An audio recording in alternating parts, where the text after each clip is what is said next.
Velkommen til podcasten Jobb med mening. Jeg heter Ståle, og i den episoden her så skal vi se nærmere på hva kan du gjøre hvis du kjenner at du har mistet motivasjonen for jobben.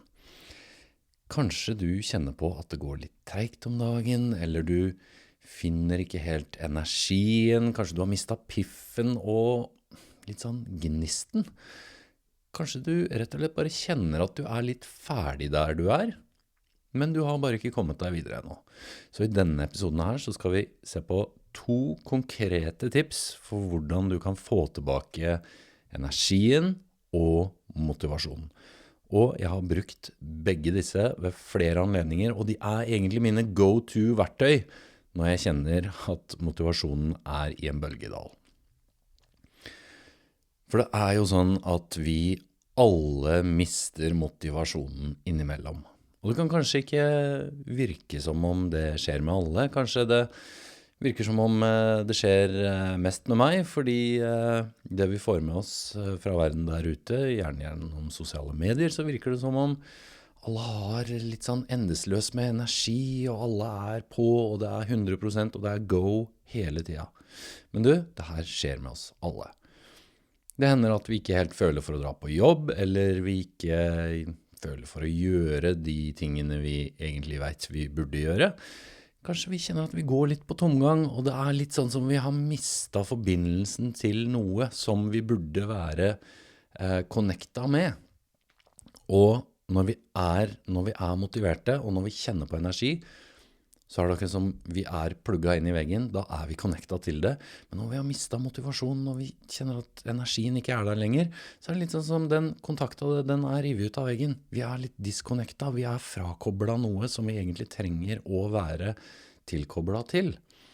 Så hvis du har litt lite energi og motivasjon på jobb om dagen, så er greia det at det vil jo også gjerne da dukke opp utenfor jobben. Fordi det er ikke sånn at vi bare kan stenge av den krana når vi går fra jobb. Vi tar med oss jobben inn i fritida, og vi tar også med oss fritida inn i jobben. Så derfor så er det også viktig å address it når vi kjenner at motivasjonen er borte. Som sagt så er det normalt å kjenne på det i bølgedaler, men hvis du kjenner at nå har det vart en liten stund, og jeg klarer ikke helt å finne tilbake til det, så er det viktig å finne noen måter å get back on the horse og få tilbake litt motivasjon og energi i hverdagen. Så hvordan kan vi få tilbake motivasjon og koble oss på igjen da, og bli reconnecta, plugge den kontakta inn i veggen igjen? Det første tipset jeg har til deg i denne episoden her, det er et perspektivskifte som har hjulpet meg flere ganger.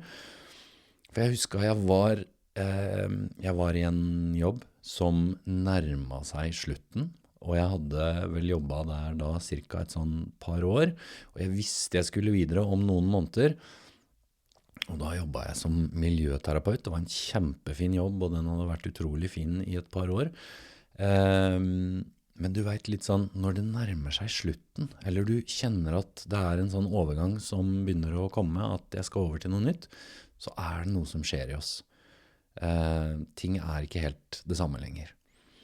Og det var litt sånn at det var mange oppgaver som var de samme hver dag, fordi rutine var en stor del av den jobben, og det skapte trygghet for de folka jeg jobbet med, og altså de folka jeg hjalp i den jobben, i hver eneste vakt, og det gikk fint veldig lenge. Det var en utrolig fin jobb, som sagt. Men det er noe med det, når du er klar for noe nytt, så er det vanskelig å ikke vite når du først har kjent på det.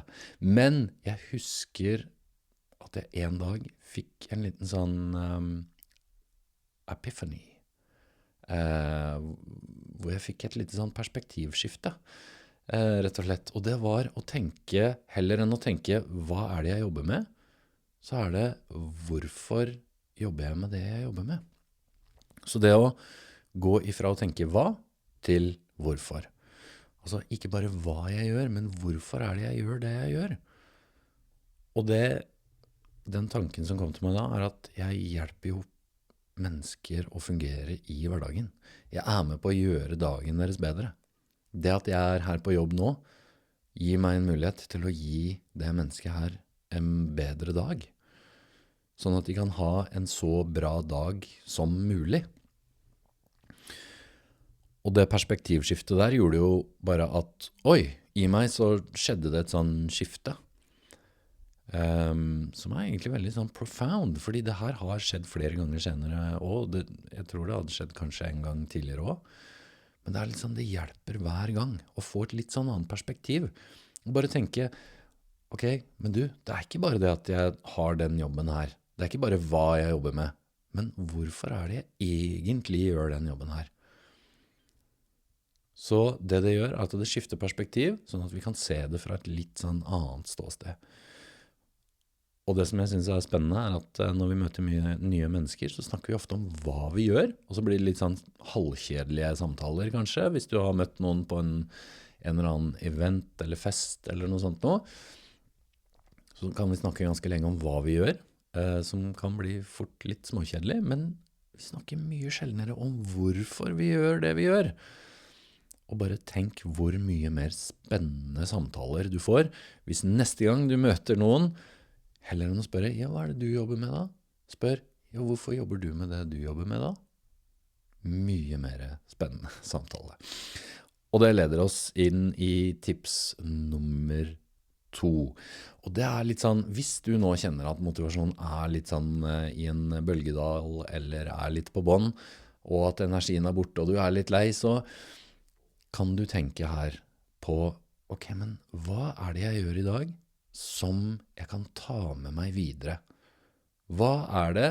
Er det en ting, for eksempel, som har en overføringsverdi i det jeg gjør i dag, som jeg enten kan bruke et annet sted, eller bare ta med meg videre på en eller annen måte? Og du, det her kan ha flere effekter. For kanskje det her fører til at du kan fordype deg mer i noe der du er nå. Kanskje du finner ut at, oi, det er faktisk den ene tingen her, den ene arbeidsoppgaven her, eller det ene ansvarsområdet her, det er jo egentlig veldig spennende. Kanskje jeg kan gjøre mer av det fremover, sånn at du på en måte kan oppdage jobben din litt på nytt, om bare for en periode, om bare for en liten stund. Sånn at du kjenner litt på, oi, her fikk jeg litt sånn energiburst. Her kjente jeg på litt motivasjon. Eller, du, kanskje det her er en del av jobben din som du kan ta med deg videre et annet sted, hvis du kjenner at det er på tide å bytte eller finne deg en annen jobb. Kanskje det er den ene arbeidsoppgaven der, den har jeg lyst til å bruke et annet sted, og den har jeg jo masse erfaring med. Så kanskje det er her har jeg en kompetanse, kanskje jeg har en styrke her som jeg kan bruke et annet sted. Eller kanskje det er noe som har overføringsverdi i det du gjør, som da kan brukes hvis du ønsker å starte for deg selv, for eksempel. Og du, om ikke annet, så er det her noe som kan sette i gang litt sånn daydreaming, litt sånn dagdrømming rett og slett, skape litt sånn håp og fremtidstro om at du, det kommer bedre tider, det jeg gjør har en verdi, og det er relevant for fremtiden min. Bare det å skape litt bevegelse i noe som kjennes som stillstand, kan være nok til at du bare kjenner litt på en energi og en motivasjon som ikke var der. Som sagt så er det sånn at vi mister jo alle motivasjon til tider, og det handler egentlig litt om å finne måter å løfte oss selv tilbake på, når vi føler at vi har snublet litt, og vi finner ikke helt veien, og vi har gått oss litt vill, og vi vet ikke helt hvor vi er på vei, eller hva er det nå, hva er nå dette for noe? Du, det er ingen av oss som er perfekte, og vi har alle dager hvor vi ikke helt føler for å gjøre så veldig mye. Sånn er det bare. Og det hender vi mister troa, det hender vi mister gnisten, og vi mister energien, og du, det er helt greit. Den motivasjonen, it will come back, it will return, for den kommer og går, litt sånn som i bølger. Den er bare ikke her akkurat nå, men den vil komme tilbake. Jeg tror den største feilen vi ofte gjør, at vi blir sittende og vente på motivasjon. På at den skal komme litt sånn ut av det blå. Jeg bare legger meg her på sofaen, og så håper jeg at jeg skal bli motivert. Men du, motivasjonen den kommer sjelden før handling, den kommer etter handling. Og begge de to tipsene i den episoden her eksempler på nettopp det. Bare sånn litt grann handling, et litt sånn annen perspektiv, et lite perspektivskifte og en annen måte å se ting på, det kan være nok til å bare sette i gang noe, sette i gang en liten bevegelse i det som kjennes ut som stillstand.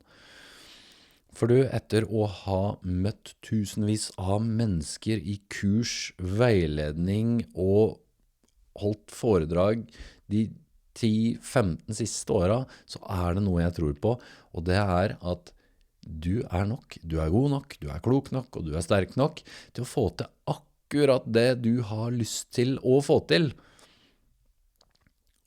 Det tror jeg på, sånn deep down.